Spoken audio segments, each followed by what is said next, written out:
DYFI Madayi block കമ്മിറ്റിയുടെ ആഭിമുഖ്യത്തിൽ കൂത്തുപറമ്പ് രക്തസാക്ഷി ദിനം ആചരിച്ചു. പിലാത്തറയിൽ നടന്ന പരിപാടി സിപിഎം കേന്ദ്ര കമ്മിറ്റി അംഗം കെ ശൈലജ ടീച്ചർ എംഎൽഎ ഉദ്ഘാടനം ചെയ്തു.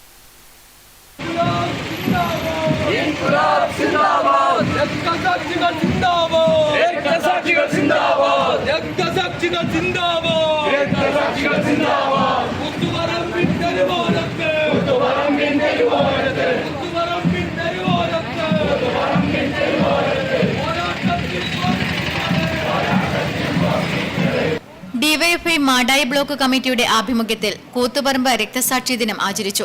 ചുമടുതാങ്ങി കേന്ദ്രീകരിച്ച് വൈറ്റ് വളണ്ടിയർ മാർച്ചും യുവജന പ്രകടനവും നടന്നു.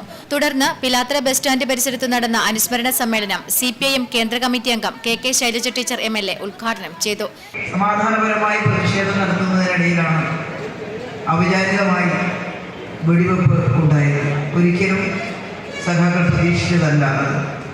പോലീസ് ആ സമരത്തെ സംഘർഷഭരിതമാക്കാൻ ശ്രമിക്കുന്നു എന്ന് മനസ്സിലായപ്പോൾ അവിടെ നിന്നുണ്ടായിരുന്ന എം വി ജയരാജനടക്കമുള്ള യുവജന നേതാക്കൾ സമരസഖാക്കളോട് ഇരുന്ന് സമരം ചെയ്യാനാണ് ആവശ്യപ്പെട്ടത്.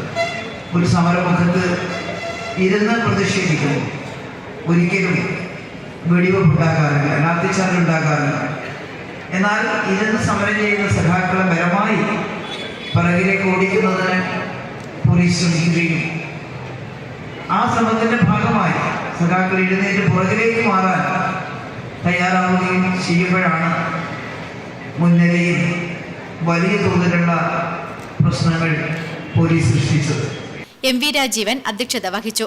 V Vinod, M V Shima, A Sudhaj, P V Sivasankaran, M Sajesh, S A Avija, P Jithin, Kiran Balakrishnan തുടങ്ങിയവർ സംസാരിച്ചു.